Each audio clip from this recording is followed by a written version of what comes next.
first class going on. So I've been seeing planes. I would have gotten it. First class again. First class going on. Was it you that Joe? You that Joe? Just so you know, we are now being streamed. So, no taking off your trousers, waving them around in your head, lots of things to do before a show.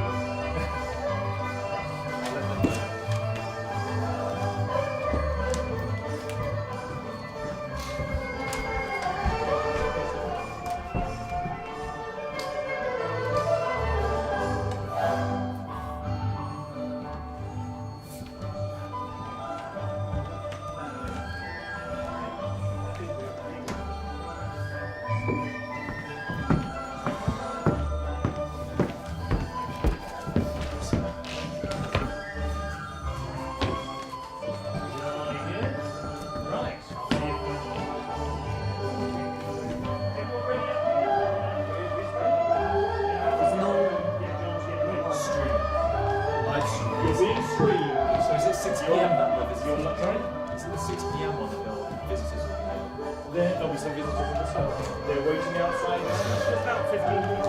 Okay. We're good to go, John. Yeah. Let's go.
Hello, Internet.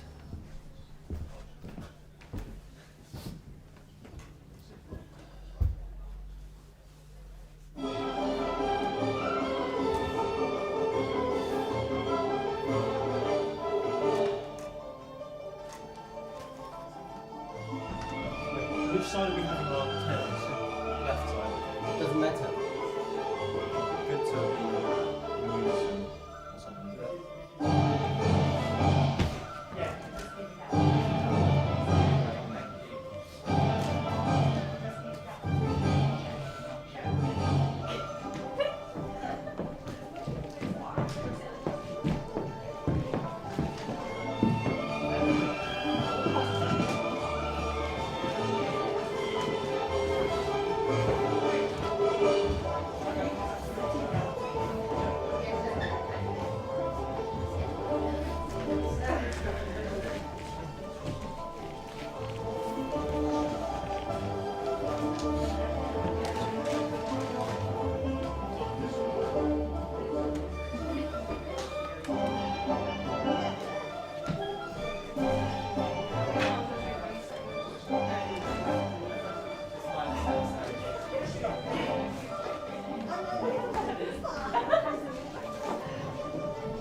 Good afternoon, everyone.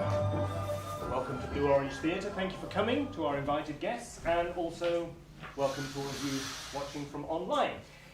Now, what you're going to be seeing this afternoon is a research and development stage of a new script by local writer Ian Henry about the Chinese Labour Corps.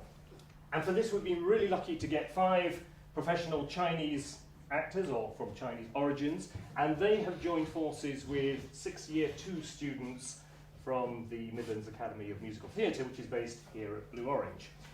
Now, it's important to bear in mind what you're seeing is not a finished production. It was never intended to be a finished production. This is working on the script, which has never been done before, finding what does work, what doesn't work. So it's not about the staging. As you see, we've got minimal staging. There's no lighting. There won't be blackouts. It's just the film lighting you're going to see.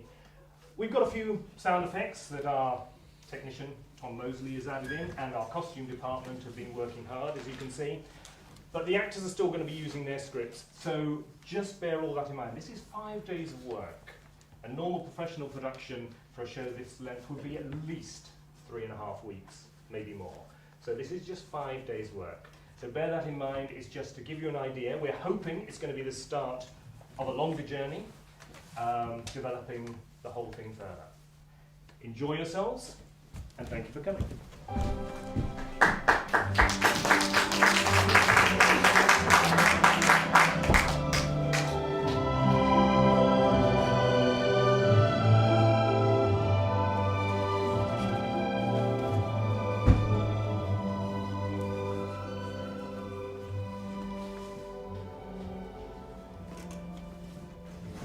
Here am I, Zhu Guishen, a refugee. My home was a poor mountain village, a disaster for heaven and man alike, where you could not make a living. Here am I, Li Den Shen, a refugee. My house used to be a farm, and then my crops did not grow. My goats died, and then my landlords kicked me out of my little house. I watched it all blow away, like red dust on the wind. Here are we to help Great Britain win the war. Here am I, Chen Duxiu, from Anhui province. I was born in a wealthy family. My father died when I was young. I was raised by my grandfather, then my older brother.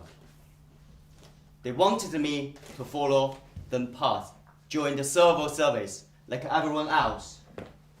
But I want to do my own path. Here am I, Yan Yang Chu from Sichuan province, but the Westerners call me James. I am interested in rural regeneration and teaching the Chinese people how to read and write. Here are we in the strange lands of Europe. Here are we!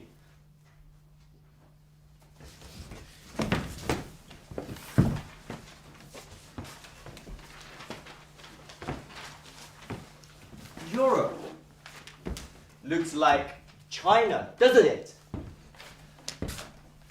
Actually, we are still in China. The English called city, Port Edward, is a position of the British Empire. It is who we are in Chinese, the Chinese Labour Corps. 中国劳动力. Many of us cannot read. All right, then you will learn. Words have power, mystery, and beauty. Words live forever. Only words can endure. Home. Nothing feels like home. This British Way Highway, as far as the eye can see. Great British houses, hospitals, churches, tea houses, sports grounds, post offices, and the Royal Naval Cemetery. Home. The British Empire.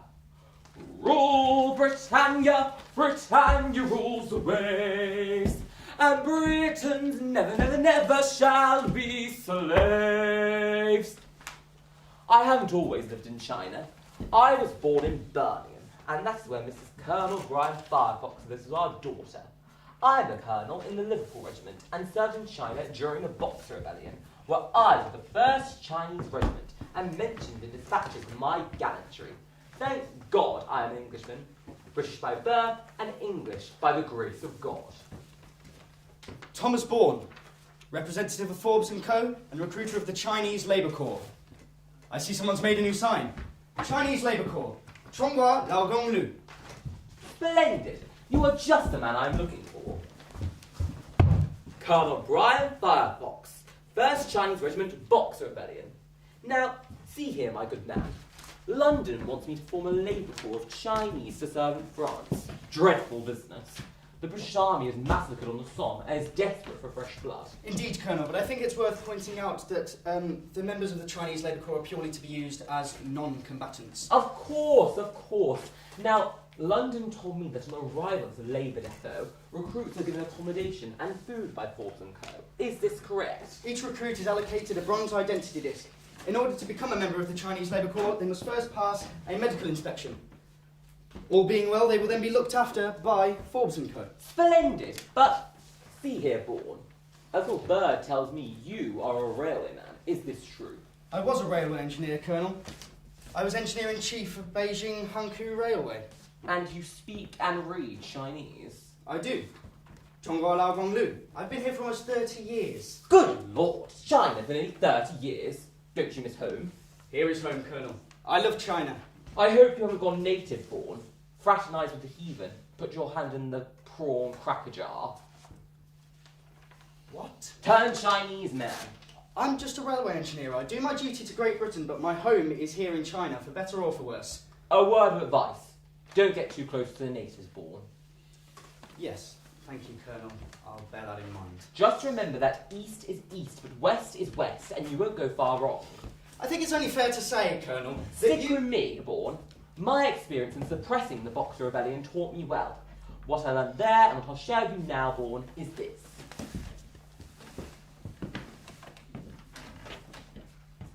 The Chinese want us out of China. Really? China is British. These Chinese are anti-foreign, anti-colonial, and anti-Christian. They want a national identity, damn them. Damn these heathen Chinese foreigners. But, Colonel, with respect, the Chinese see us as foreigners. This is their country. This is their homeland. Nonsense! This is the British Empire upon which the sun will never set. British by birth and English by the grace of God. An Englishman's home is anywhere in the British Empire. Never forget who you are, Bourne. British. Good God, who or what is that? I saw what we did to the Chinese in the Boxer Rebellion. The Chinese just wanted their homeland back. The Boxers were brave and righteous, a moving force for independence. The uprising was a patriotic movement to expel us foreign devils. Can you imagine if Europe seized London and then Liverpool, Plymouth and Newcastle and so on? Suppose they took possession of our great cities. Suppose they looted our homes, factories and shops and brought in corrupt officials to manage the affairs of Great Britain. Would we then not have a Boxer Rebellion to drive those foreign European devils out of our country? What? Well, possibly, but... Exactly. There was no excuse for the killing of innocent civilians. I witnessed the willingness and the ruthlessness of soldiers to execute Chinese civilians of all ages and backgrounds. I even witnessed the burning of entire villages. I saw terrible crimes committed against the Chinese. I was ashamed to be British. Do not boast to me about your exploits in the Boxer Rebellion. Yes, Colonel, I was ashamed to be British. You are British! England is your home! No, Colonel. China is my home. I took up this job to provide a place of safety for the people of the Jili and Shandong provinces. A chance for them to earn money and get away from the killing fields in the countryside. They're refugees, Colonel, and they're looking for a better life. We owe the ordinary people that for what we did to them in the Boxer Rebellion. We owe it to them. We owe it to China. I'm not doing this for the War Committee in London. I'm doing this for the survivors of the Boxer Rebellion. Here am I, Thomas Bourne, representative of Forbes & Co. and proud recruiter of the Chinese Labour Corps. Yeah! Bourne, you have gone native. You are not British any longer. I am British, Colonel, but China is my home. Damn fool. Totally gone Orient. Soon you'll be thinking he's one of you lot. I'm an Englishman. What? Blasphemy! You are Chinese. I am an Englishman. You look and sound Chinese. I just saw you over there, your fellow Chinese labourers. I can assure you, Colonel, that I am most certainly an Englishman. This joke has gone too far. God is an Englishman. It says so in the Bible. Britain is great, and we shall make China great. But in order to do so, we must first make China British. The Chinese should be grateful to us British for bringing us them civilization. Well, they are, Colonel. That's why Yang Yang Chu over here has adopted the name James after the King James Version of the Bible. James? Yes, Colonel. A Chinaman with an English name? James' mission in life is to educate the Chinese people and introduce a basic Chinese alphabet to enable ordinary people to read. He has volunteered for the Chinese Labour Corps so he can begin work as soon as possible. He believes in the dignity of the common Chinese people. The technical know-how of the experts must be transformed into the practical do-how of the people. China. 中国. And you say that you're British? That is correct, Colonel. And who are you? I am Theodore Roberts, Chartered Accountant and member of the China Inland Mission. Over here is Zhu Guisheng. He has volunteered for the Chinese Labour Corps because he is a refugee. Everything he had in China was obliterated in the Boxer Rebellion. He wants a new life. Over here is Liu Dunchen. Liu volunteered for the Chinese Labour Corps because he lost everything in the Boxer Rebellion. He had nothing left. When you have nothing left to lose, death has no control. Over here is Chen Duxiu. He is a revolutionary socialist, philosopher, educator, and author who will go on to co-found the Chinese Communist Party. He believes that the progress of society cannot be achieved without those who accurately report social weaknesses. He has volunteered for the Chinese Labour Corps because he was under constant official harassment. Here are we, the Chinese Labour Corps. Ah, born! I met a very old fellow called Theodore Roberts. The man has gone positively native. He's with the Inland China Mission. Very useful man to have around. Odd fellow. Good Lord, Born. He even wears one of those wretched pigtails. He's only odd because you don't understand him. Anything that's out of your narrow military tunnel vision, you dismiss. This is 1917, Colonel. We've come a long way since the Boxer Rebellion. Speak for yourself, Born. I do. In fluent Chinese. I pride myself upon it. It means I can better serve my country here in China. Theodore Roberts is a good man. The world needs more like him and less guns and bullets. Well, see here now, Born. I still don't like this Roberts. He's not like us, Born. I suspect he is working class. So what if he is? From the beginning he recruited members from the working class, which was revolutionary at the time. Humbug! Born, you sound as if you like this Roberts. I do. He's genuine. His moral compass is focused on China. He wants to see Chinese churches run by a clergy of their own countrymen. Heresy! God is for everyone, Colonel, not just the British. Look, Colonel, London wants a corps of labourers because of the shortage caused by the casualties on the Western Front. You now have your Chinese labour, and it is all thanks to Theodore Roberts. He may say he is uneducated, he may say he is a man from a humble labouring class, but his qualifications bought you the Chinese Labour Corps. A ship will carry 2,057 Chinese labourers and will be the first ship to sail for Canada. After Canada, we'll then sail for the war in France. Does it mean nothing that a ship is full of Chinese men who are prepared to give up everything to serve Great Britain? Forget the past, Colonel. Just look towards the future. This ship is bound for British Columbia. British Columbia, eh? I do like the sound of that. None of the men of the Chinese Labour Corps have ever been at sea before. They're refugees, Colonel. When we reach British Columbia, we'll be travelling across Canada by train. Well, I think you'll find that to be really quite pleasant. Canada is But not for the men of the Chinese Labour Corps, because they will be travelling by cattle car in secret. Canada does not want any Chinese landing on its shores. The Canadian government is dealing with anti-Chinese hysteria. After Canada, we'll get on another ship, in secret, and sail across the Atlantic Ocean. This is where our problems may really start, because we may be sunk by German submarines. German submarine? A German submarine recently sunk the French steamship Athos off the coast of Malta, causing the loss of 754 lives, including 543 Chinese men who were destined never to set foot on European soil. If we survive the sea crossing, we may dock in Liverpool, in secret. Lloyd George does not want to cause alarm to the people of Great Britain, who must not know that the Chinese Labour Corps are on her shores. The great British public does not want an invasion of Chinese immigrants. There is already racism and civil unrest on the streets of England. London is concerned about all of these communists and Trotskyists.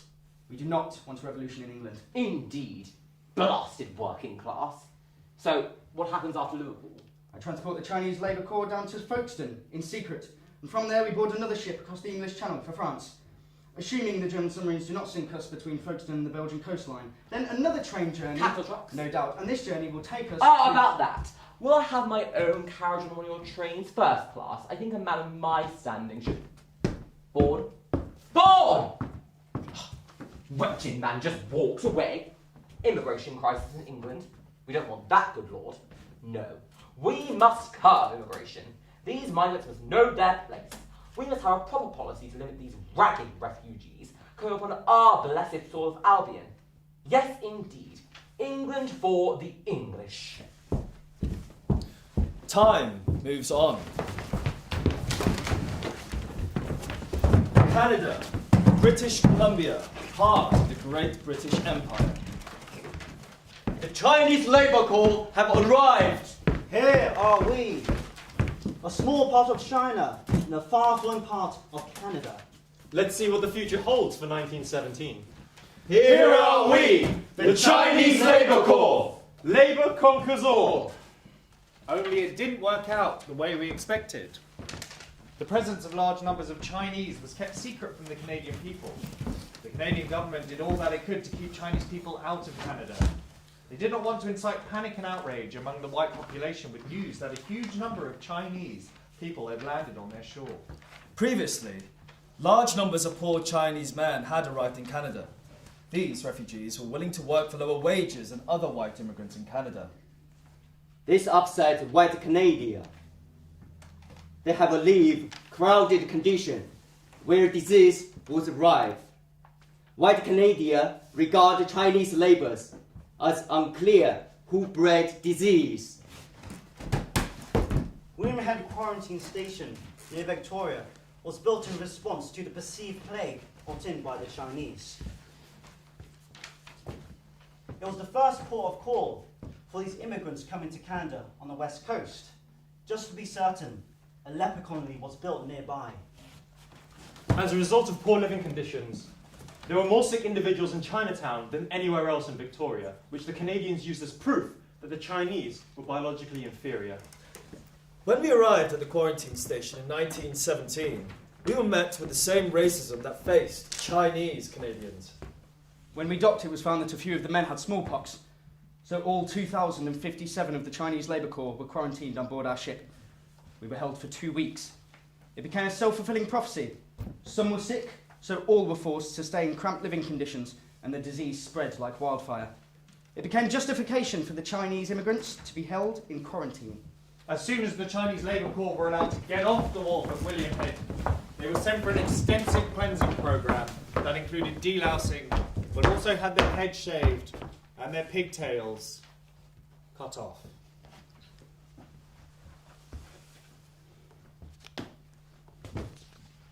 Traditionally, the Chinese did not cut their hair for philosophical and cultural reasons. Confucius said, "We are given our body, skin and hair from our parents, which we ought not to damage." Their identity, culture, pride and heritage was shaved by the soldiers in Canada, who knew nothing about the Chinese people. Metal identification bracelets were fixed around their wrists. The white British officers in charge of the Chinese Labour Corps could not speak Chinese, so the labourers were referred to only by their number. I am number 66475. I no longer recognize myself. Is this the start of a new life? A new life in service for Great Britain? I'm not a number. I'm not pushed around, filled, stamped, indexed, or numbered. My life is my own. What did he say? What's he on about? I'm not a number. I'm a free man. You today! Grab him! Get him down! What do you think you're being? Idiot! Chinese Labour Corps were treated more like inmates of a prison than volunteers for the British Army. East met west. The white officers in charge of the Chinese Labour Corps could not speak Chinese and did not understand their culture. This led to the mistaken belief that the Chinese lacked ambition and discipline and were punished when they did not respond in a way thought normal by the British Army.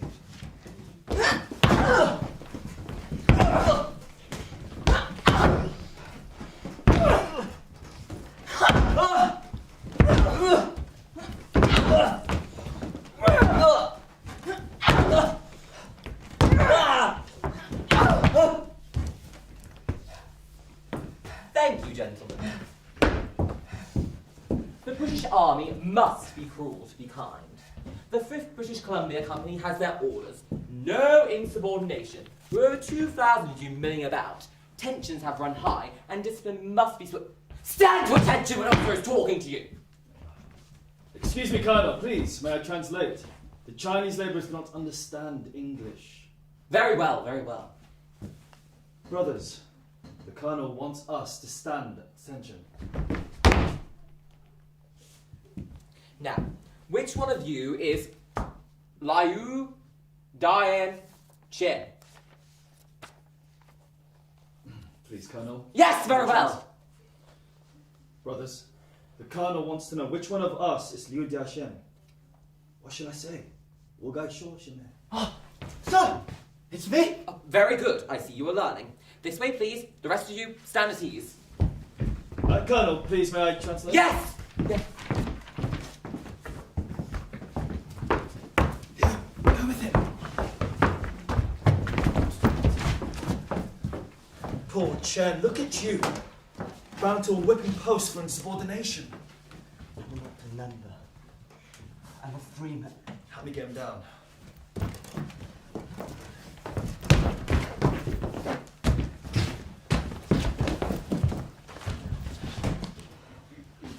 I have been promoted. I am now first-class ganger Li Den-chen. The Colonel has asked us to stand to attention so he can inspect us before we can get onto a train. Train! Yes, sir. A train which will get us to a ship. A ship which will get us to France. That's what we're going to do. That is all I know. Okay, look. The Canadian government is very paranoid of us. State secrets. Here are we! State secrets! State secrets! Attention!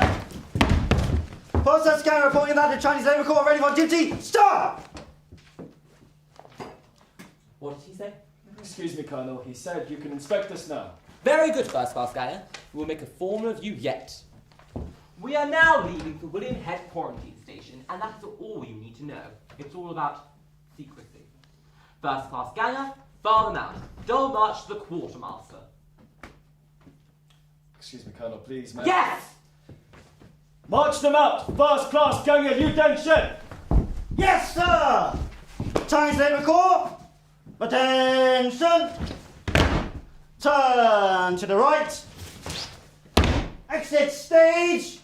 Double march.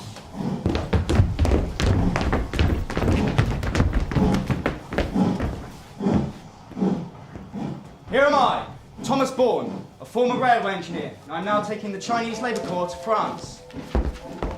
Here am I, Theodore Roberts. I kept my pigtail in the William Head Quarantine Station simply because I am not Chinese. I kept it hidden beneath the collar of my shirt. I was not proud, and I was a coward. I will not let the Chinese down again. After we were cleared, we went to Vancouver, where we boarded a specially fitted train bound for the east coast of Canada. They were cattle trucks armed with guards to stop us from escaping. The Canadian government passed the War Measures Act, which allowed them to operate at will during times of national crisis. We weren't a national crisis. The government put a gag on all Canadian news outlets to keep quiet about our movement. During our transit across Canada, almost no one knew that we were here at all. The destination was Halifax. There were more problems if the transport ships were not ready when we arrived. We were held in quarantine stations, like at William Head, where we had to labour until our ships arrived. We were even forced to repair the ships for the Canadian Navy. And when the backlog became a problem, The Canadian government threw their own safety regulations out of the window. I've come to say sorry. Why? I let you down. I did not stand up for Chen Dushu when the soldiers took him away, and I hid my pigtail in shame. No problem. You are not even Chinese. If you look like Chinese, like of one of us, but you are still got a big noses. 外国人大鼻子 is what we say about your friend. You all have a big noses. All the better to smell the biscuits hiding under your pack. Really, Roberts? Fraternising with the natives? Betraying your own culture? What is British culture, Colonel? Yorkshire pudding, shepherd's pie, fish and chips? You have forgotten who you are, Roberts. Is this your Chinese culture? That word spells China. Zhongguo. It's Chinese calligraphy. It's childish scrawl. England has culture. My home is in Birmingham, city of 1,000 trees. We exported to the furthest reaches of the British Empire. Where our trade went, so did the British Army. I used to enjoy sitting on my lawn in Edgbaston, drinking tea and nibbling on Scottish salmon sandwiches, and spot of tiffin maybe to round off my day. Absolutely charming. A spot of tiffin. Drinking tea. British culture is a sponge. You sit on your lawn drinking tea from China or India, everything borrowed or stolen, even the words you use. Tiffin is an Indian English word for a type of meal. Tiffin? Colonel, immigration has enriched the British way of life. Next time you're in England, Colonel, have a look at British architecture. Take Birmingham, for example. You know Birmingham? Yes, I came to Birmingham. In fact, I know it quite well. Birmingham Town Hall, neoclassical architecture in a style that would dominate Great Britain, who thought that they were the heirs of the Roman Empire. The style in Birmingham is of Roman architecture, based on the proportions of the Temple of Castor and Pollux in the Roman Forum. But it's still British. The British are not Greek or Roman. We have absorbed foreign cultures and called them our own, like our food. Our quest for food has shaped our culture. Britain's search for ingredients drove the empire. Pepper, sugar, rice, tea, and much more. Even the humble potato was originally imported from another country, so no fish and chips or shepherd's pie. Britain became hooked on Chinese culture from the 17th century. Chinese culture arrived in England through trade. The first Chinatown was in Liverpool, in Birmingham, Glasgow, London, Manchester and Leeds. Dishes were introduced that were not typically found in China, such as chop suey. Oh, chop suey. I love chop suey. The success of the Chinese community is built on their skills. Chinese culture has permeated the fabric of daily life. The British Chinese community is a central part of the national landscape. I cannot believe what you are saying, Roberts. I do not like you, Roberts.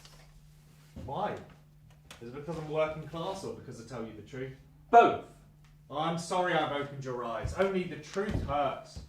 I think of you sitting on your lawn in Edgbaston, sipping Chinese tea, enjoying tiffin, spouting forth about this England above your porcelain Chinese teacup, completely ignorant that it's all stolen from the sweat and labour of other cultures. What is British identity? What is British culture? Colonel, remember this. We are all the children of immigrants. Wait a minute, just wait a minute. What about you, Roberts? Is it not written in the Bible about the dangers of judging others? That they too will be judged by the same standard? I know that scripture reading. But do you live it, Roberts? Do you? I'm just an English army officer doing my duty to the British Empire. My credo for life is a poem, The Charge of the Light Brigade by Alfred Lord Tennyson. In the British Army, we have to go into the jaws of death, into the mouth of hell. Ours is not to reason why, ours is but to do and die into the valley of death. But you, Roberts, just look at you in your Chinese clothes and pigtail. Roberts, you represent nothing at all. You are a pantomime character. Once, people used to ask me which cricket team I supported to see if I was British. A better definition of my identity would be to ask which country I would die for. Hear, hear. And I would give my life for China. I represent the West meeting the East. I represent unity. You represent nothing! You let the Chinese down the quarantine station. You still have your pigtails whilst theirs are shaved off. That day was the start of their new life, but you remain unchanged. You are not one of them, not really. You are neither English nor Chinese. You let the Chinese Labour Corps down, Roberts. You are a disgrace. Now get out of my sight. Oh, and if I ever see you again, I will shoot you as a traitor to Great Britain.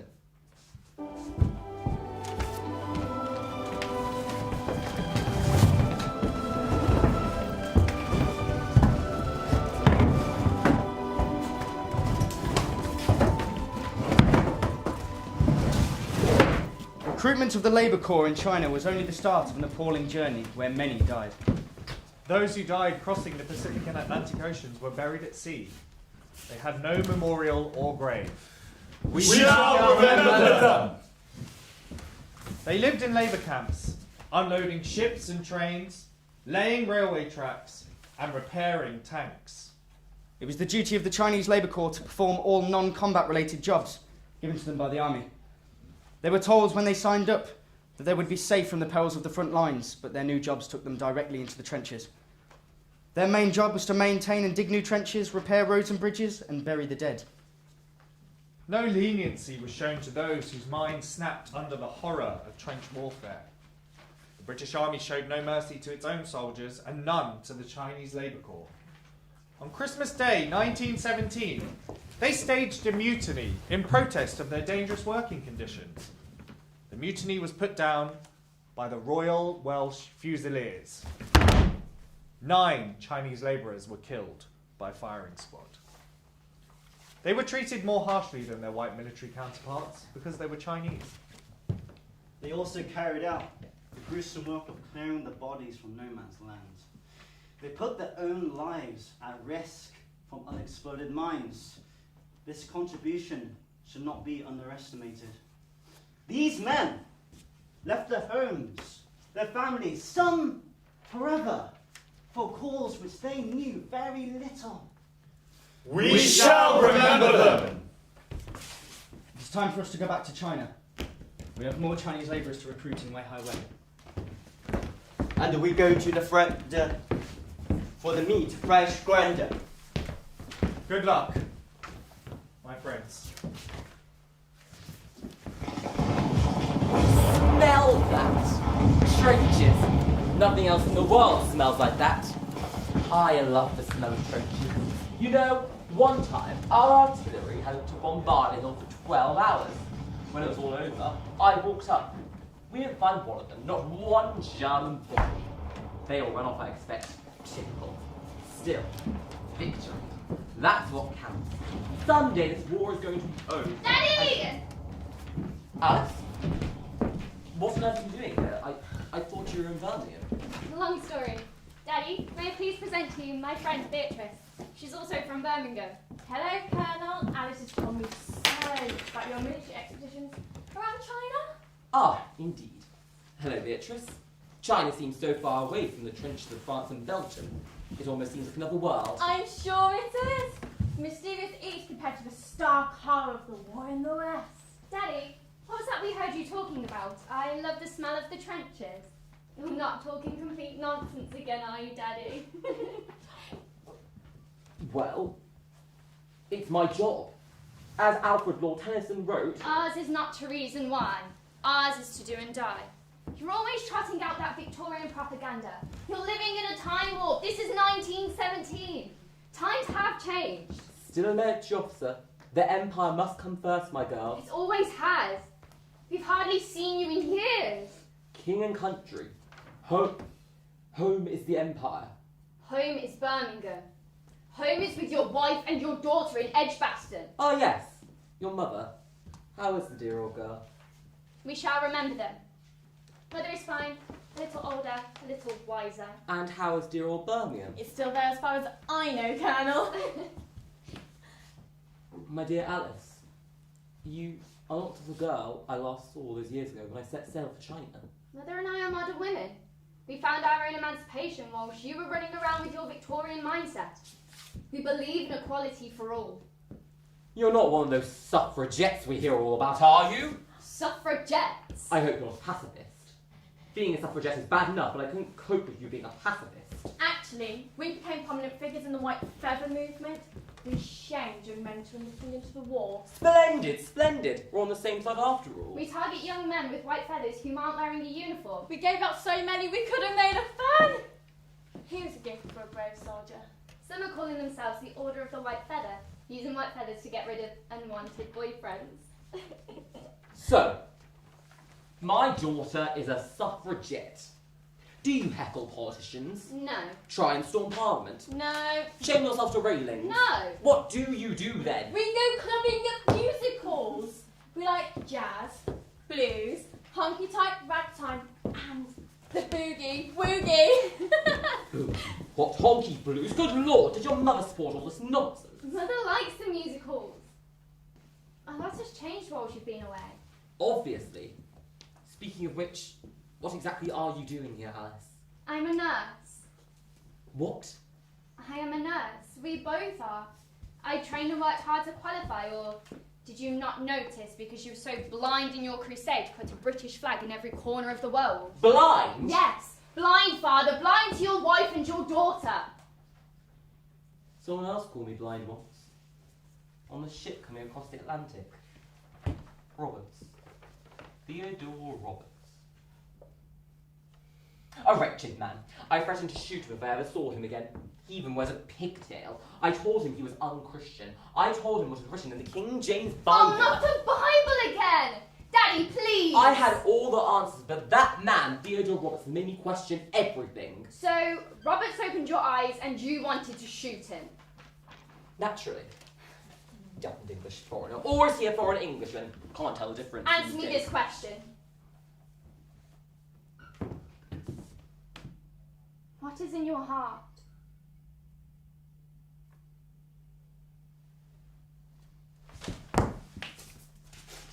Here! Chinese calligraphy. The members of the Labour Corps gave it to me. The word reached China, apparently.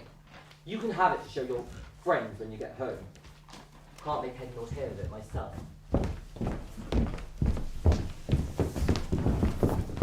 Here am I, Vostas Kanga, Li Den Chen. See, the conquering hero comes. Labor conquers all. Write that down. We have come to France for one purpose and for one purpose only.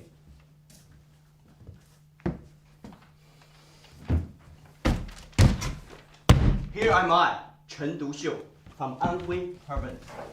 Here am I, Tu Guishen, refugee from a poor mountain village. Here am I, Yan Yang Chu from Sichuan province, but you can call me James. We are the Chinese Labour Corps. Labour conquers all. Get to work! The majority of us are unskilled labourers, recruited from the poor farming provinces of Shandong and Jili. But don't tell that to the intellectuals, James or Chen Duju. I fear that Chen Duju will be in trouble. He's always going on about politics. I just want to be fed and earn a little money to send back to my family in China. We were promised up to 4 times our normal earnings. Our families were informed that they would receive the same allowance of that of the British. The British officers can't even pronounce our names. Just look at my tag, okay? Look, look! It says CLC on it. But that is not my name. My name is First Class Ganger Li Den Shen. They think I will be in trouble because I'm always going on about the politics. We work 10 hours a day, 7 days a week, and have a 3 days holiday, including the Chinese New Year. When this war ends, we still will be here.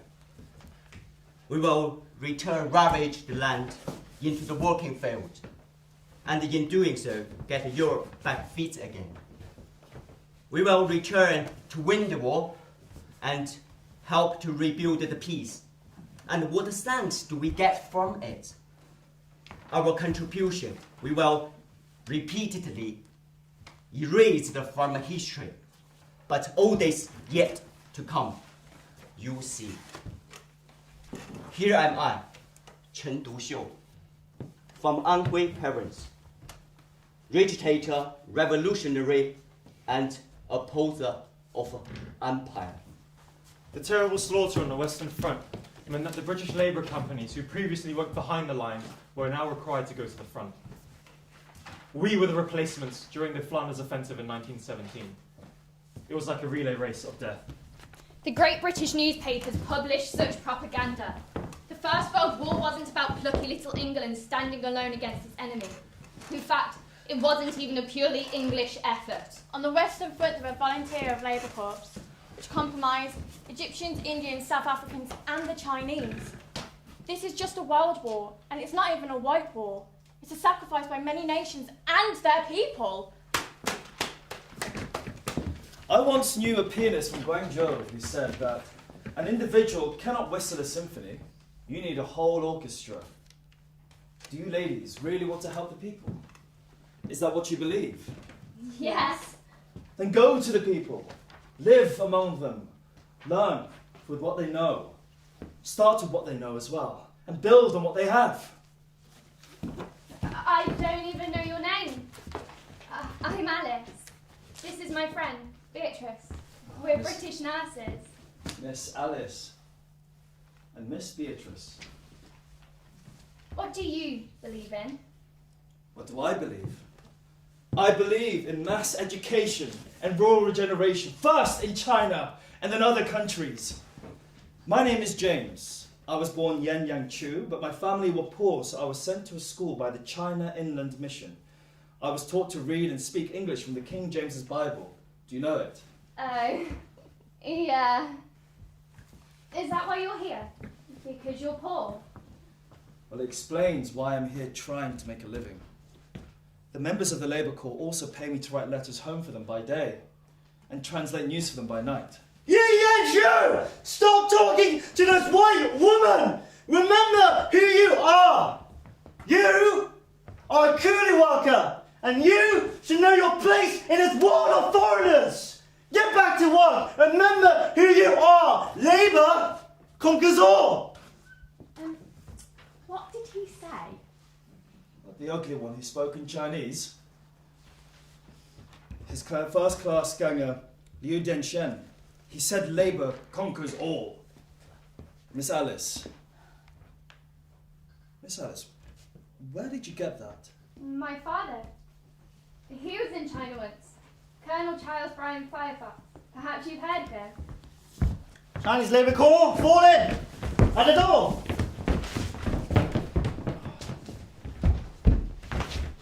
Yang Yang Shu, you gotta stop talking to these big-nosed white women. They're foreign.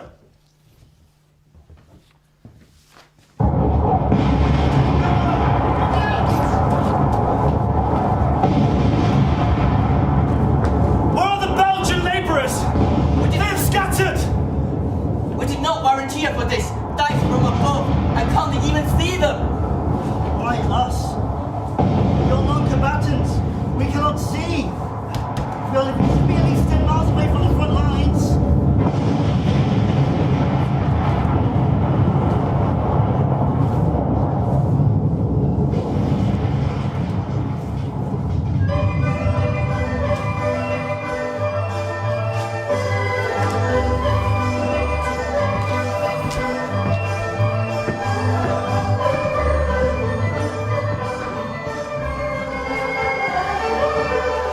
Thank you, ladies and gentlemen. There will be now a very short interval, 5-10 minutes, where you can use the toilet facilities, get another drink if you feel you need it, and then we will launch straight back into Act 2. Thank you very much indeed. Incidentally, there will be questions and answers afterwards, so please stay behind, ask any questions you'd like to ask. The cast will be here, we've got the writer here, I, the director, are here, and if you can't stay, there are feedback forms.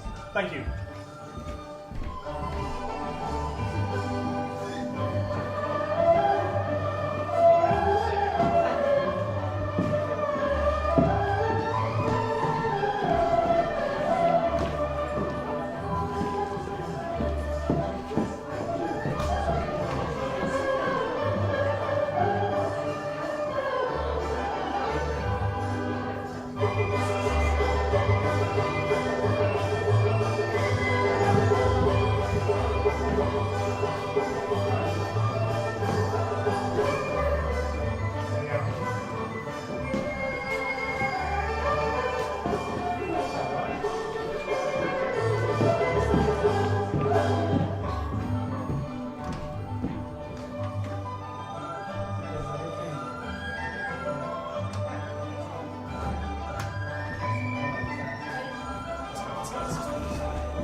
the 4th and 5th of September, 1917. 15 Chinese labourers were killed and 21 were wounded.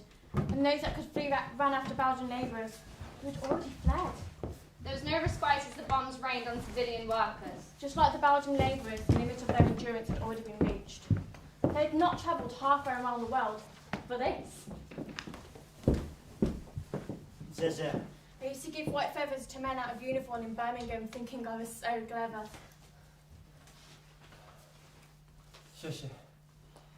What did he say? I think he said thank you. So, Birmingham nurses, how's your war? James, isn't it? One who can speak English. Miss Beatrice. Miss Alice. The Colonel's daughter. She is nothing like her father. Alice has a brain and a heart. Ooh, a woman with a brain and a heart. An unusual combination. Look out, world! Look at you. It's a joke. Every journey has to start somewhere. Wasn't it your famous Confucius that once said, a journey of 1,000 miles starts with a single step? 千里之行，细如足下. Literally, a journey of 1,000 begins beneath our feet. It's a common Chinese proverb. Is having a heart and a brain a dangerous combination? An unusual combination for a woman. Perhaps you should ask your father. I don't think he's prepared for such radical thoughts. What is the young Yang Chu doing? Speaking English to that nurse. Perhaps he is educating them. Perhaps he is teaching them, us, of a culture. They need it. What are they talking about? Miss Alice, ignore them. It's not worth repeating.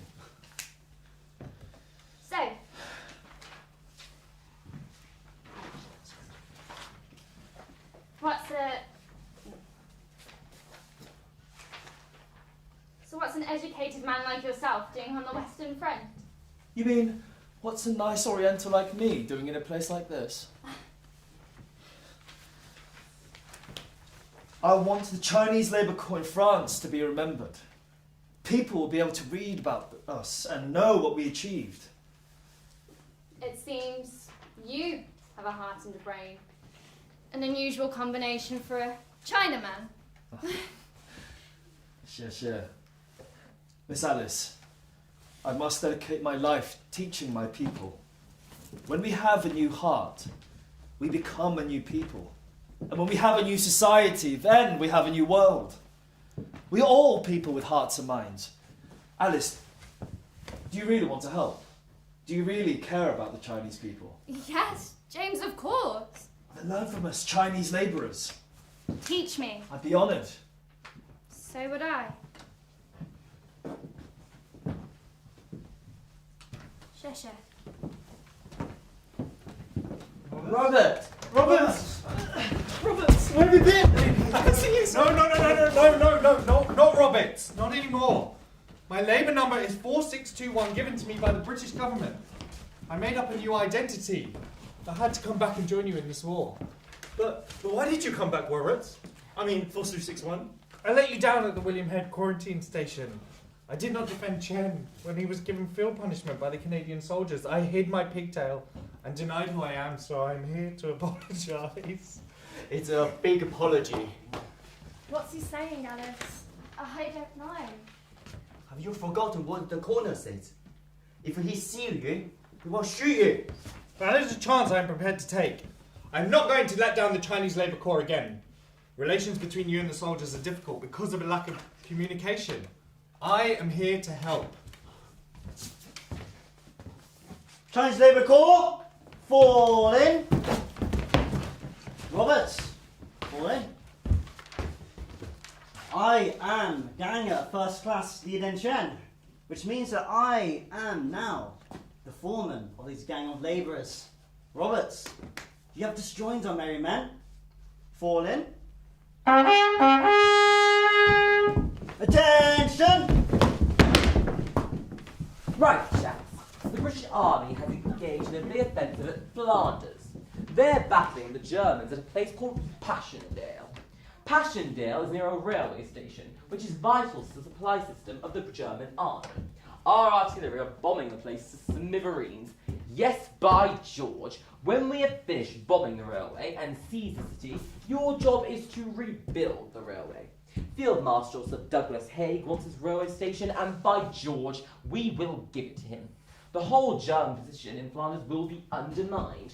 You, the Chinese Labour Corps, are going to win this war for us. You are going to make victory possible. Carry on, gang of first class. Did he see you? Labourer 4621. Take him up!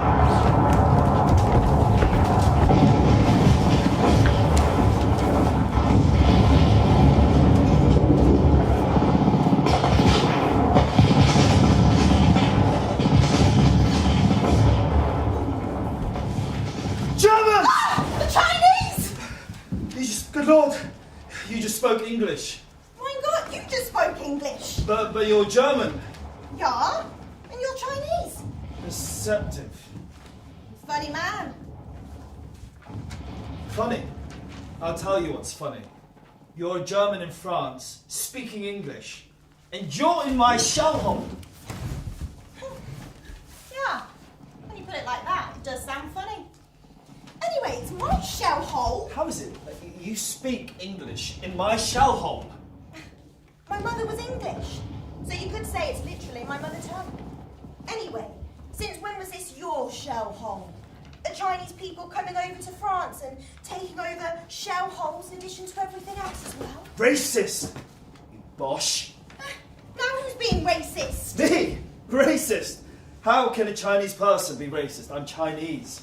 It's impossible for us to be racist. We just react to racism. Who's on the defensive now? You are stupid English, Chinese and German. I'll tell you what's stupid. I can't speak Chinese, and you can't speak German. Yet here we are, in France, and we're both speaking in English. I just want to go home. Where is your home? I was born in Sichuan. My home is also in China. I was born in Qingdao in Shandong province, so I too am Chinese. You are not Chinese. You are German. You look nothing like Chinese, and you wear a German uniform. Well, I can tell you a story while the bombs fall, and we're safe in my shell hole. Okay, our shell hole. Are you sitting comfortably? Yes. Then I'll begin. Once upon a time, in a land far away in Shandong province, there was a great naval base in Qingdao. We call it the Kiatshu Bay Concession. So Qingdao was German, and the people spoke German. Chinese people spoke German? Correct. Yes. Qingdao was German, and the people spoke German. So yes, despite appearances, I am Chinese. It doesn't explain why you're here in my shell hole. Well, my mother met my father doing missionary work in China. During the Boxer Rebellion, thousands of Christians were massacred. Foreign missionaries and Chinese Christians. The killing, it was indiscriminate. What happened? My mother was murdered, along with 189 Protestant missionaries and 500 Chinese Protestant Christians. They became known as the China Martyrs of 1900. I'm sorry. My father was shattered by my mother's death. He taught me not to seek for vengeance, because, well, that would only perpetuate the cycle of evil. So instead, he took me back to Germany. But I did not understand the new Germany. He died from a broken heart. I wanted to go back to China, but I was conscripted into the Imperial German Army. So here I am, stuck in a shell hole with you during an artillery bombardment in the Battle of Passchendaele. An interesting story. I'll tell you a secret. I know that this might sound strange, but I'm proud to say that despite all appearances, I have never killed anyone.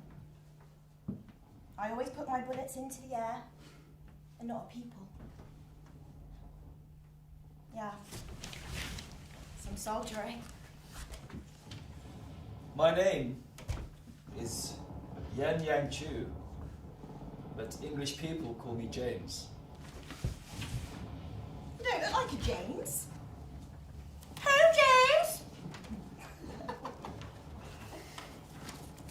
You look like a Jimmy. I will call you Jimmy from now on. I'm Wilhelm, but I prefer Bill. Hello, Bill. Hello, Jimmy. What's your surname? Gaudier, but don't call me that.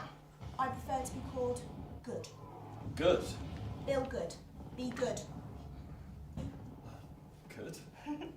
A name and a credo to live by. Get it? What is your mission in life? Education for the people. And peace. Pick up the pieces to make peace. I want to work with the ordinary people. Which people? Everybody. Not constrained by languages or uniforms. That is a life that I would love to live by. I will get back to China one day. I have no home left in Germany. What name shall I find you under? Yang Chu. You can find me under... Bill. Be good.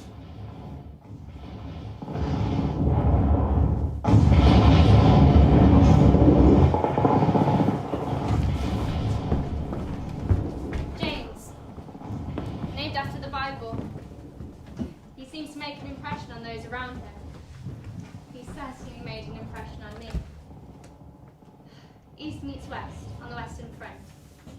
Sounds quite poetic, doesn't it? Since meeting him, I feel...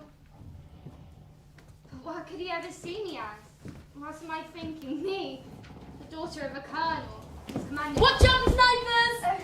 Hello, Beatrice. We're a long way from Birmingham, far from the music halls and the little china shops where we had dim sum served in small steamer platters. Heaven. Fancy the Chinese. What? No, dim sum, Chinatown, Oh, Birmingham. I see. How difficult of you to think of food on a night like this. I was wondering who painted the moon black. The darkness of the night has shrouded all the horror into nothingness. Let me glide into the heart of oblivion under the stars. Oh no! You fell in love! Me? Your dad would be... This is my life! This is a modern world. It's 1970. It's James, isn't it? The one who's teaching you He Chinese told me he reading, wants right? to pick up the pieces and make peace. Oh. Beatrice, we're looking on a miracle of Stop love. it, this is torture! If I could find my strength for living in the beat of his heart, I found a dream with a young man from China. Oh, please, German snipers, shoot me now! Hello, Miss Alice and Miss Beatrice. Oh! Two favourite nurses from Birmingham. What happened to Miss Beatrice? She was shot by a German sniper. Really? Yeah, she'll be sick in a moment. See? What did I tell you? You ladies from Birmingham are very funny. Yeah, you have no idea. Miss Alice, please, may I ask your opinion on an important matter? I would be honoured. I have a friend who once said, human life can be lived like a poem. What do you think? I agree. I love poetry. In Chinese culture, poetry has provided a format and form for both private and public expressions of deep emotion. It is a huge area of our culture: classical Chinese, Mandarin Chinese, the 6 dynasties of poetry. So much poetry. We have Alfred Lord Tennyson and Rudyard Kipling. Tennyson, didn't he write The Charge of the Light Brigade? Theirs not to reason why, theirs but to do and die. Yes, my father. He quotes it all the time. Into the mouth of hell, rode the 600. I think your friend, Miss Beatrice, is sick. Yeah, she's very sick. Anyway, ignore her. Who's talking poetry? Tell me about your culture. I would love to, but I'm on duty soon. I just need to ask you about this most important subject. Important to me, anyway. We will talk further. Wait, James! Oh, well, that was hideous. I don't think I could stand much more of that. You have no soul! Beatrice, what do you think the future holds for her? I don't know. I really don't know.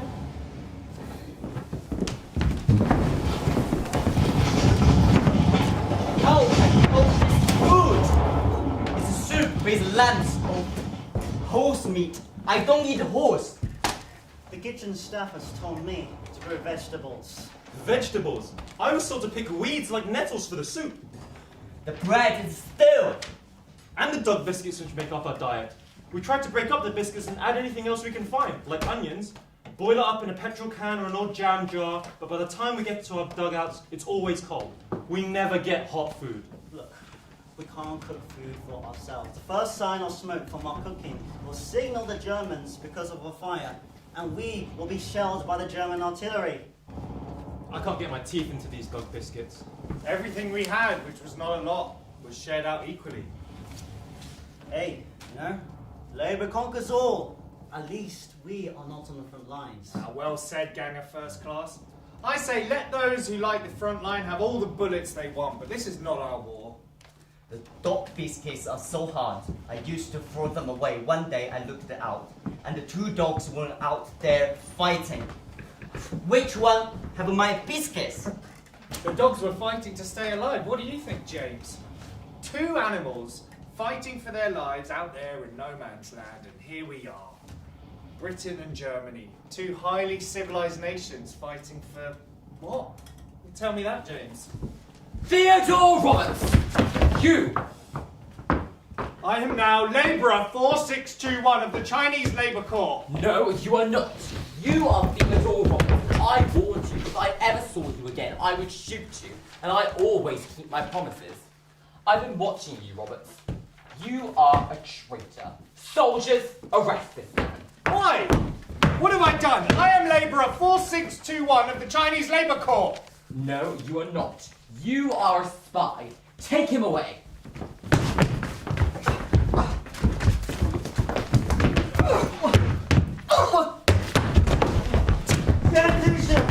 God! You must get away!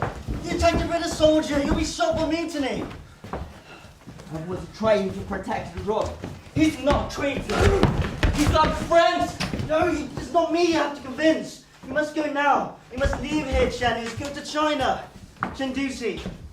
There's a new cultural movement. They need new leaders, okay? Do great in China. And remember us in France. And never forget, the Chinese Labour Corps. Let the world remember us and what we have achieved. Bring in the prisoner!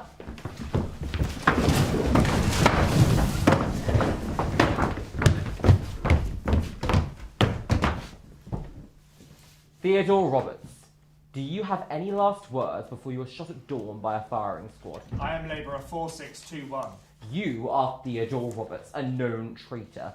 You have been tried, judged, and the sentence you passed by me by field punishment. I am Labourer 4621. You are not Chinese. You are an Englishman. Do you deny it? I deny nothing any longer. I have betrayed no one. I was once a coward and stood by whilst my Chinese friends were exploited and brutalised at the William Head quarantine station, but I am no traitor. You are neither English nor Chinese. You are a dangerous man. Did you think I forgot? Is that it? My crime? That I made you open your eyes and not be so blind to the changing world around you? Yes. Damn you. And damn all of them, you are all a threat to everything I believe, and you, Roberts, must be shot. Firing party! Prepare. Take aim. Fire!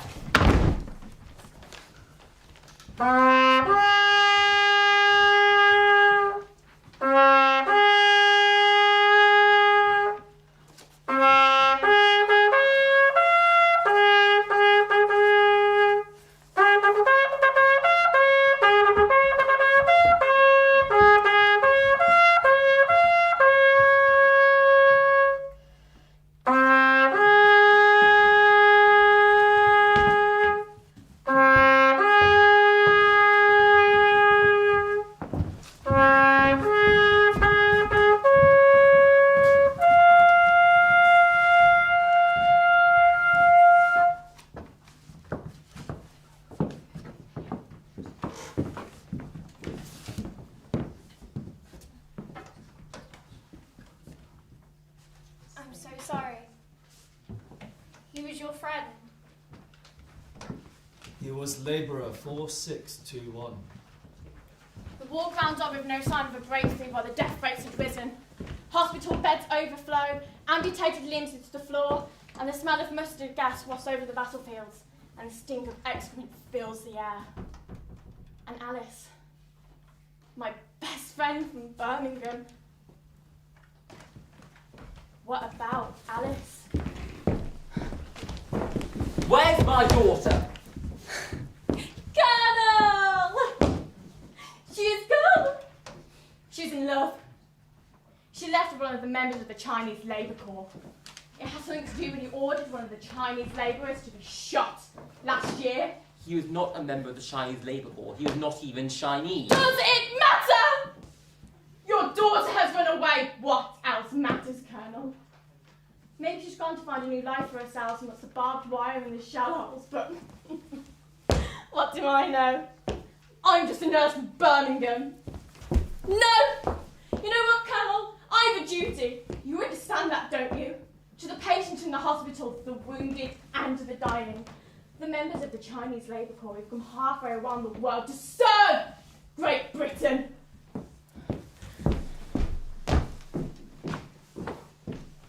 Guards! Rally the military police. We have 2 deserters who have quit their post without lawful authority. After them. I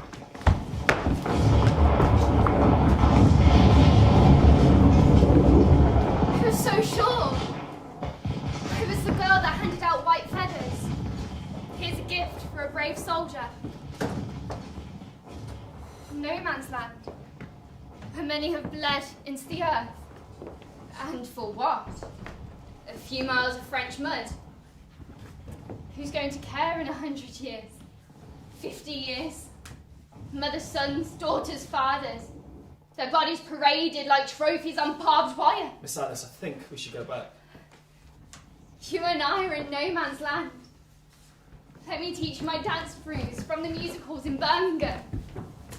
Birmingham? Well, where are you now? Are the little lamps on in the little corner shops leading to the ball ring? Are the children winding their way back from school? Miss Alice. Miss Alice, we have to go back to our own lines. If we are caught, we will be arrested for desertion. We will be tried and shot at dawn for abandoning our posts without... It's finished. This is my twilight. The twilight of a champion. I grew up in another era. This is 1918. I do not know my own daughter. I do not know my own wife. I do not know my own home. I am a stranger on the shore of all I once held dear in Birmingham. I look out now across no man's land, and I see my daughter. I see a member of the Chinese Labour Corps is with her. And I know within my heart that I no longer know my own flesh and blood. She could be killed. She could be shot. And I will never know her kiss again. I will never see her dance to ragtime in her beloved music halls of Birmingham. By the laws of this war, Only the heartless will survive. Here am I, helpless and proud, and so very wrong about everything. Imagine no one knows where we are, like whispers on a wire. Isn't that a romantic thought? This war, the green chlorine and the sensuous clouds of gas fall over the battlefields. Young men scramble for their gas masks and wasted in the mire of mud and shell holes. Silas, I think we should go back, please! Alice, stop! Come back!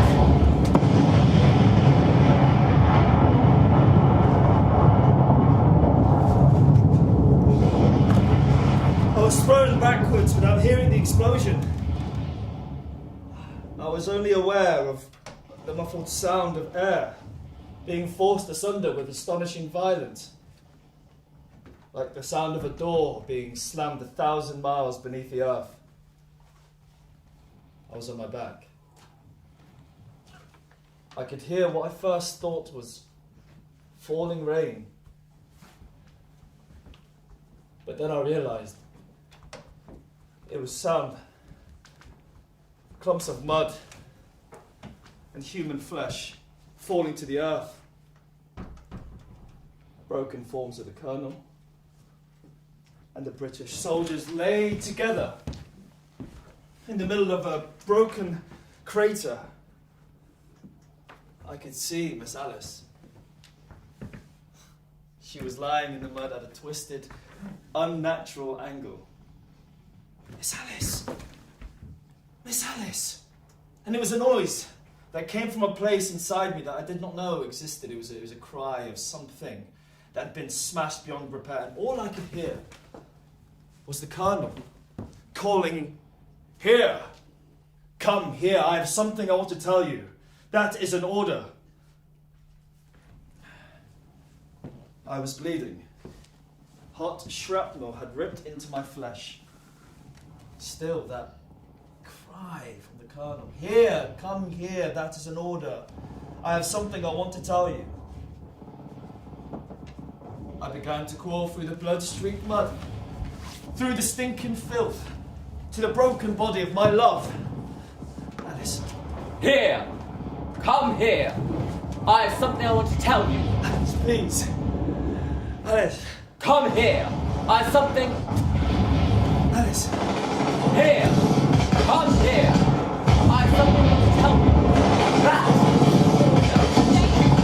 I'm so sorry. You must quickly. Here! Jane! Come here! I'm so sorry. You must quickly. Something I want to tell you. That! Jane! Here! I'm so Come sorry. here! You must I have something I want to tell you. That! Jane! I'm so sorry. Quickly! Jane! I can't take it! Your daughter's mine! That She reached is out an for order. release. She was your daughter. I could never take her away from you. Here! Come here! I have something I want to tell you. That is an order. Jimmy, it's me, Bill Good. Born in China in a place called Qingdao. Remember? Bill Good. I'm Yan Yang Chu. James, you call me Jimmy. Nice meeting you again. Small world.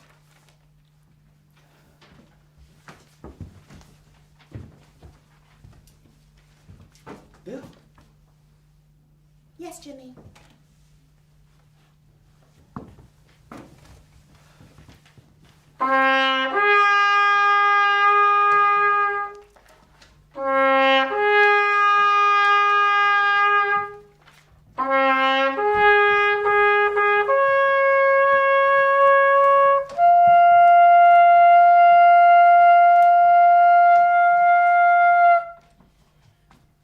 The barrage crept closer across the Somme, throwing up corpses like dancing in hell. Frightened soldiers watched as battle raged on, marking their gulp-down prayers as each shell fell. The shell exploded. It was deafening. There was no time for warning, none to blink. Humans disintegrated, sent flying, before any soldiers could stop and think. A shell does not care who lives or who dies. A human creation, an act of war. Life erased before they could even say goodbye. Young men lost in the artillery war.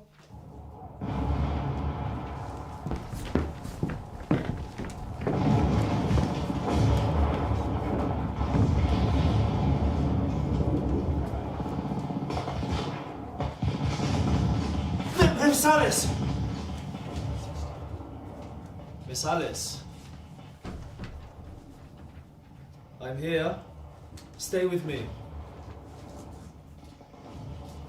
Don't leave me in no man's land. Miss Alice. I'm here. Gang of us! Lars, I'm scared. I didn't volunteer for this. I'm not a soldier.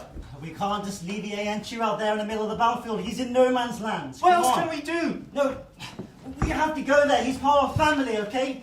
We have come this far together. That's what makes us family. Let's get our brother. Let's go. James!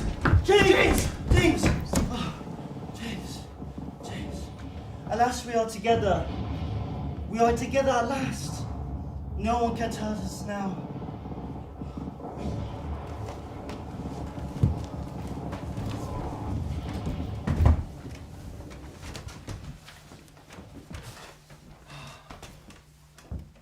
Yen Yang Chu, look at you.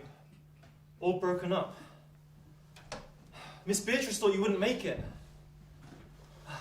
Chen Duxiu, he made it safely back to China. I've been sending letters to him, and my letters have been getting better thanks to you. We're brothers. We need to take care of each other. How's the patient doing?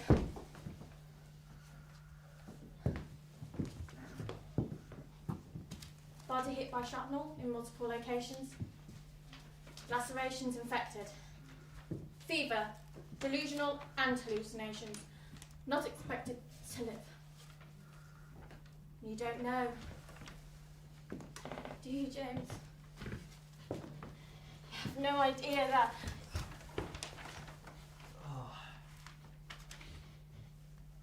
They went away after a while because hospital beds always rob you of things to say. I was left to die. I was expected to die. I thought I would die. I'd suffered serious injuries. I was just another victim of the Great War. A statistic. A stranger on the Western Front. The hospital was never silent. Never dark, never sleeping. There were still the noises that pulled me from my feverish sleep. Like sounds from the underworld. The moans of the sleeping, the groans of the distressed. Worst of all was the shattered soundtrack inside my head. This is not how our story should end. And that's when I pushed my face back into my pillow and I wept for myself, for my dear Alice, and for our children that will never be born. I slept, I woke. It was still dark and quiet and had been at any point in the night. I listened for the other patients' torments in their sleep. But I heard nothing. The night was still and silent and at peace with itself at last. And she was there.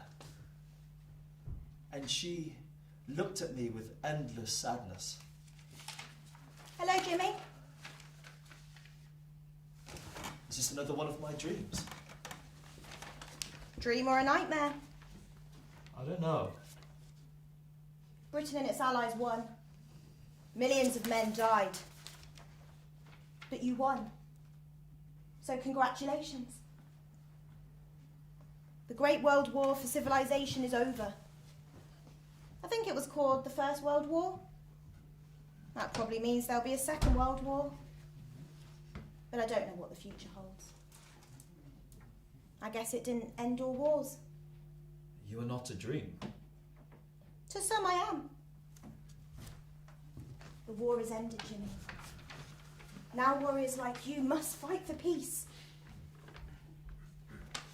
This is 1919. The Chinese Labour Corps is still in France, and you, my friend, are seriously ill. A lot of the men in the Chinese Labour Corps died after the war ended. They died from Spanish flu.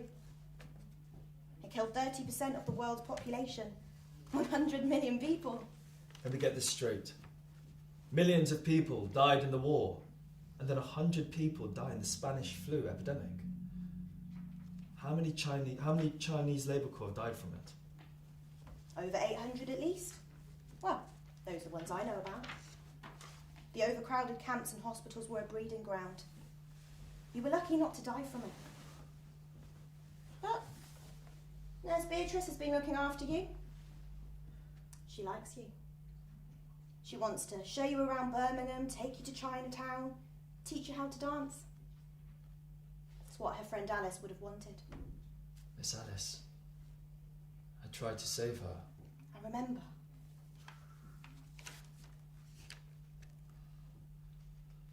You remember? I thought you were going to... No, I'm a pacifist, committed to peace. Wait, Or at least I was. you mean you're no longer a pacifist? No, I just was.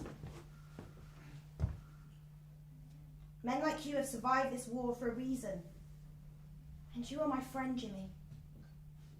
How's the patient doing today? Brother James. So good to see you back into the land of the living. I didn't save her, did I? Or the Colonel? First class ganger here came to save you. You should have won the military medal. Oh, look, I was only looking after my friend, you know? A true warrior always looks out for his brother.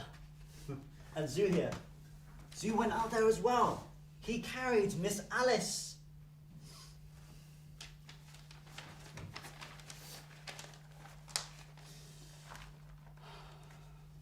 Thank you. Sure. I got the Meritorious Service Medal. Look, it's not a military medal, but I am Chinese. Oh, you deserve the military medal. You deserve a lifetime of gratitude. March 1919. The soldiers have all gone home. Why are there still over 80,000 of the Chinese Labour Corps still working in France and Belgium? Working on the reconstruction of the war-torn battlefields.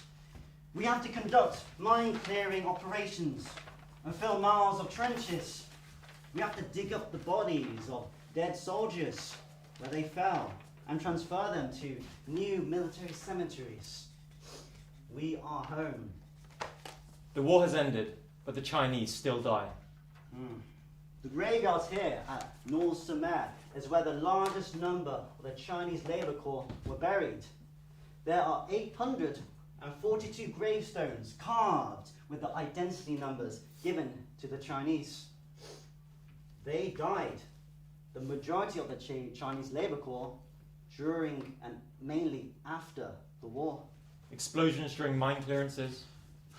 Starvation. Disease. Wounds already inflicted. The gravestones do not say.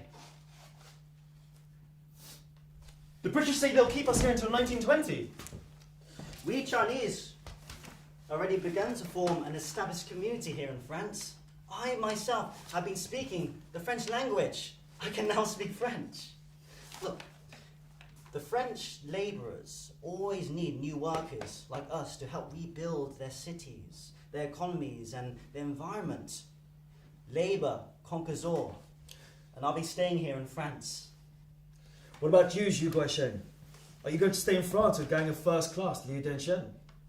He is all the family I have in the world. I don't want to go back to China.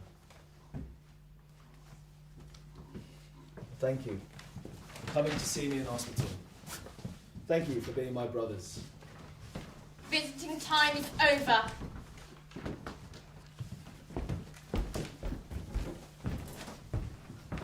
Share. Pardon me. Share. It's Chinese, thank you. I just want to let you know that I am grateful for you saving my life.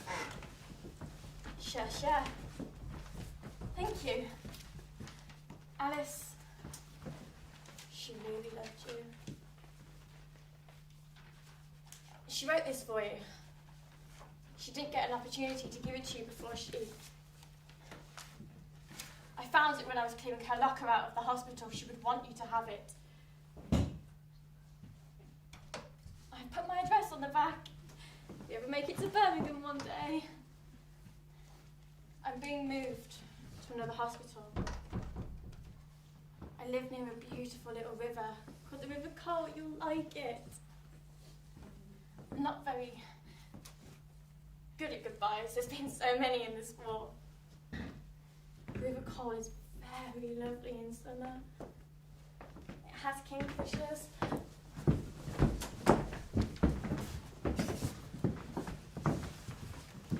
Zhu becomes the last surviving member of the Chinese Labour Corps, living until he was 106 years old. He died on the 5th of March 2002 in La Rochelle, France. He never went back to China and served with distinction in the French army during the Second World War. Liu was nominated for the military medal for rallying his men whilst under shell fire. He was a very brave man, but never did get his military medal. Members of the Chinese Labour Corps were not eligible, for they were not seen as real soldiers. They were just Chinese non-combatants. Chen joined revolutionary groups in China and Japan and wrote articles for revolutionary magazines criticising traditional Chinese thinking and morality. In 1932, he was arrested by the government of the Shanghai International Settlement, extradited to Nanjing, and tried and sentenced to 15 years in prison by the nationalist government. He was invited to rejoin the Chinese Communist Party by Mao Zedong, but he refused. He died in 1942, poor and alone. And James had his own path to follow.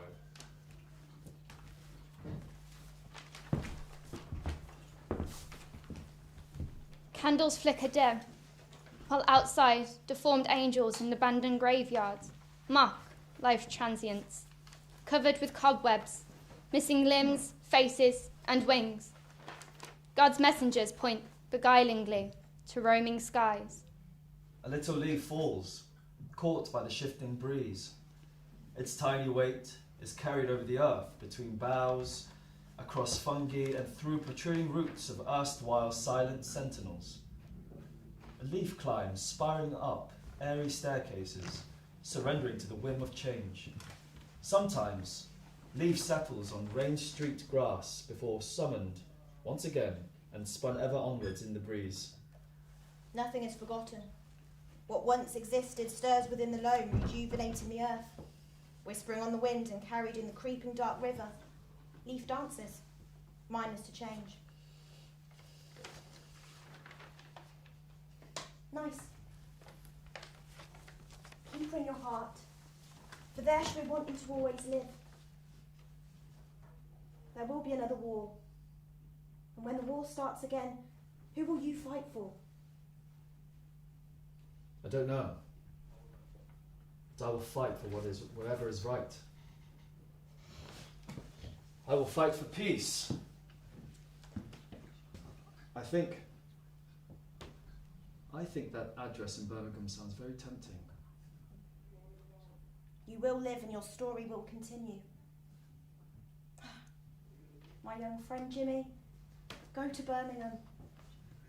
Go to the River Cole. The world needs to know your story. I hear the kingfishers are lovely.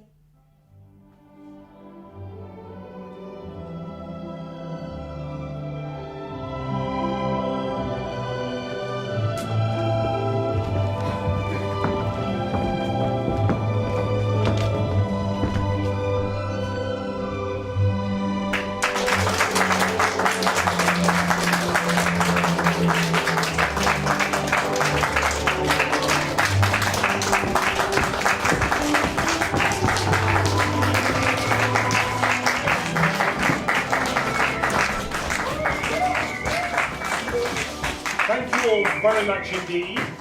As I say, we now have a very quick question and answer. You really are very welcome to stay. We'd like you to stay. It will only be 20 minutes or so. Feel free to put any points you would like to put across, good, bad, or indifferent. We want to hear genuine feedback. Don't just be nice. I'm going to invite the Chinese members of the cast to come and join us. We can't really fit everyone in, so if you just give me 10 seconds to get them back in, and then we're ready to start. Ladies and gentlemen, pull up a crate.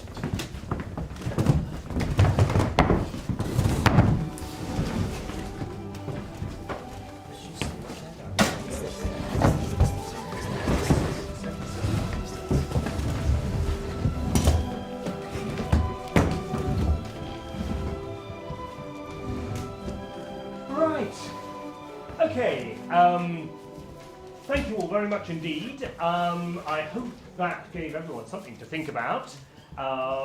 We'd be really interested to hear your point of view. Clearly, as a new work, brand new script, never been done before, the first thing anyone does with a script in the theatre is it goes through a long development process when it's workshopped, particularly with actors, it's changed, and hopefully, as Confucius would say, this is the first step of a long journey. But all that relies firstly on your feedback. So that's what we'd like to hear now. Has anyone got any comments they would like to make? Yes? I'm going to upset you because you said good and bad, so I'm just going to do good. Right, okay. I thought that was fantastic. Lots of sort of thoughts going through my head with regards to the whole performance of reminding everybody what a sort of ridiculous war the First World War. I don't like to use the word Great War because it was a horrible war. I'd be interested to know where are you guys from in terms of, are you from a drama group locally or? I'm from London. This is my first thing, so I'm not affiliated with anyone. Yes, I also live in London, but yeah, we're all sort of a separate. We've just been cast for this particular production, bringing us together, really. Yeah, we just met on Monday. So that's kind of my next question. How long have you been rehearsing this since Monday? Since Monday, yeah. Okay, that's pretty good. Were you pleased with how it went? I think there was one minor little sort of, forgetting of lines and whatever, but other than that, it was pretty seamless. Thank you. Thank you. Were you pleased with it? Yeah, I'm really pleased. You can be honest as well, guys. I think this is our first live performance, especially in front of cameras. So a bit of nerves did come to a part of it, but we nailed a lot of it. And I think I'm really, really proud to working with such talented people here. They're just bloody good at what they do. And First class. I can be kind, and I think that kindness really shows for everyone. We all work together. This is still a work in progress, and Marcus has been really patient and amazing with us, given this short amount of time. Of course, it's not the final production. There's going to be a few hitches in there, but we just hope that the story communicated to you clear enough for you to understand. We tried our best. How many more have you got to do? How many of these? There's one more this afternoon, or this evening, and that's it. Do that without scripts? No. That is the other part of the thing, is because we can't learn it, or we can learn it, but the script was always changing. We're always debating or analysing or observing the lines, just so it's politically correct also, or in line with what we believe in and the messages that we want to portray. So it's very interesting trying to get those cultural references correct, or to adjust it, and that's kind of, I think, what was challenging the most, because even though we have it there, it was just constantly changing, and if we had learnt it would, I feel like it would just flow so easily, and if you had more time, of course. But yeah, so that was a hurdle that we had to go through together. Yes. So we do relatively short rehearsal time. How much research did you do outside of it, and how much of the characters did you just sort of pull directly from the script? So there's not that much that I could find about my particular character, about these guys, other than obviously my character died in 2002. He was the oldest surviving member of the Chinese Labour Corps. But there isn't actually that much out there for some of the characters, so I think it's hard to do that research. Obviously, before we did come in, I think we did do a bit of reading about. A lot of them sort of just had like a sentence about them. Yeah. But that's really about it. So the fleshing out, and also remembering this is a dramatisation, so I think for where I would see the script developing would be fleshing out particularly the Chinese characters, because it should be a Chinese story, you know, fleshing out that character arc, I think would be really nice to see. But it will be dramatised, you know, because essentially there isn't loads of concrete information about their historical presence. Yeah, and for me, outside of the script, I don't think there was that much actually for me, to be quite honest, because I think the script gives you so much. Like, for real, as an actor, you know, you're reading it, you're like, oh, I didn't know this, I didn't know that. Like, the writer's definitely done a lot of research, and there's a lot of detail in them, and that's why sometimes where I can see the script improving also is sometimes, you know, even though it's a play, it's a Chinese story, the audience and myself, if I was to see this as a play, I wouldn't want to be spoon-fed constantly information, because sometimes it could be like a Wikipedia reading of a statistics, and you're like being spoon-fed rather than connecting to empathizing with the story of these people that went through this, and empathizing with the characters on stage, and learning that way, because then you know, we understand. So as an actor coming into it, I read it and I was like, oh, there's a lot here. There's a lot for my character, and even I'm as an actor approaching it, I'm spoon-fed my sort of details. Like, I am this person. This is what I want to do in life, which is great for me. But again, I would prefer if it was done in a more subtle way, rather than saying, I am this person. This is what I want to do in my life. But yeah, and a lot of, I think, sorry, go on. I would really like to see a lot of our chemistry and exchanges back and forth, because like you said, as an actor, when I got the script, it felt a bit unnatural to give a presentation to you guys, and it felt a bit like a lecture room, like university, you know, in some cases. So that disjointedness can come across a bit hard to get into, even though the information is so vital. But I wish that could be put more forward into a conversation where we can really see our dynamics. Like Chen's character, you know, you have a Bolshevik background, quite intellectual, and I would really like to see that kind of Bolshevik, or how well read he is, and how that can conflict with our characters. So we all got individual personalities, because these monologues seem to have a perception that all of us have got the same personalities, and as you know, being human beings, we are so complex. We've got all sorts of individual personalities. I guess it's kind of like a question for you guys, isn't it? I mean, like, rather than us saying, well, you know, it's kind of what the feedback from the audience is really what's essential for this to be developed. Sorry Marcus, can I just go off the back of, just because I just want to go off the back of what you both Jimmy and Nat was saying and stuff. Like, for me personally, it's an absolutely fantastic story. Like, I can't explain how good a story that is. It's a really gripping piece. I have spent a few months in China. I had a Chinese girlfriend for a few years. I know a bit of the story.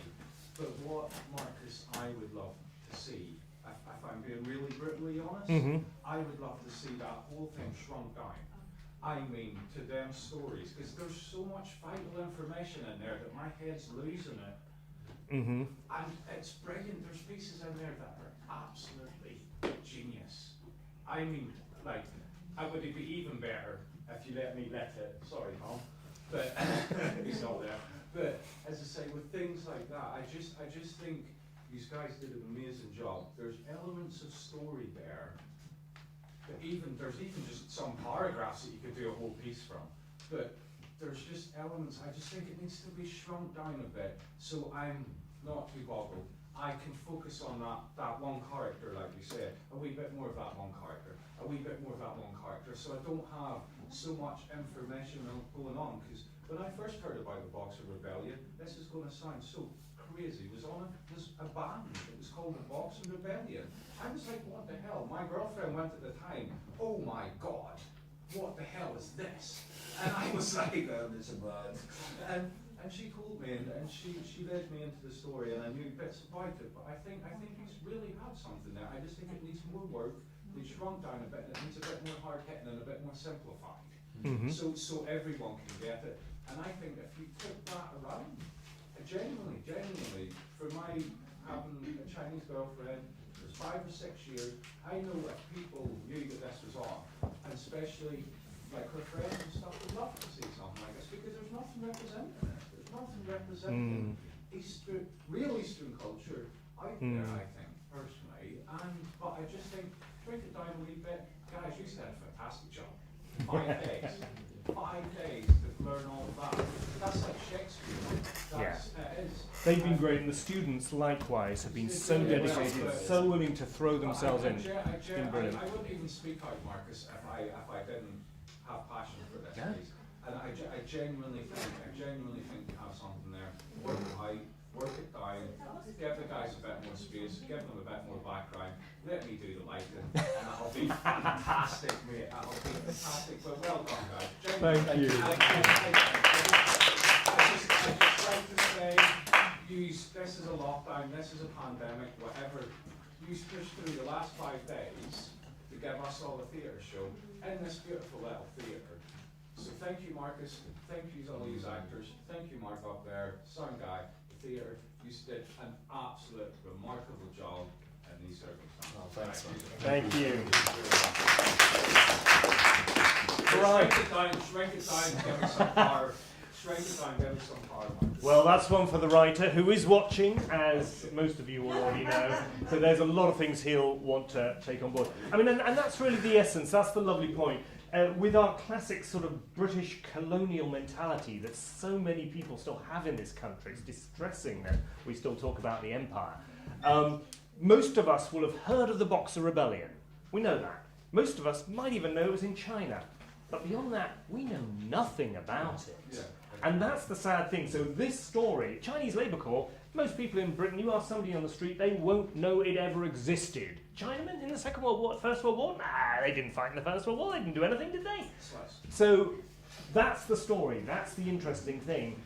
And yes, it's about taking it down to individual stories. Let's hear about their gallantry, let's hear about Jeremy's character, who should have won the military medal, and let's see why he should have won it, things like that. So yeah, it is very much that. But Ian, finally, we have the writer up there. Have you got any final comment to make on all of this? You've heard feedback, you've seen the show. I cried. Was it that bad? Emotion.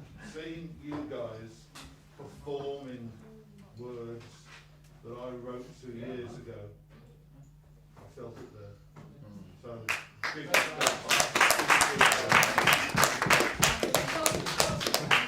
You as well, yeah? I enjoy writing, it's what I do, you know, some people do a crossword, I enjoy writing. It's just one of those things, you know.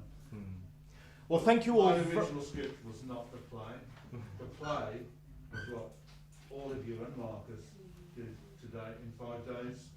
My words were just words. No, sorry. You guys brought it to life. And hopefully it's the first step of a long journey. This particular research and development was funded by the Arts Council England. We're very grateful for that. Maybe they will provide some more funds for developing it further. Otherwise, obviously looking for sponsorship from outside. We will see where the journey leads, but it's all begun here with you. Yeah, well done. Thank you all very much. Thank you, guys. Well done.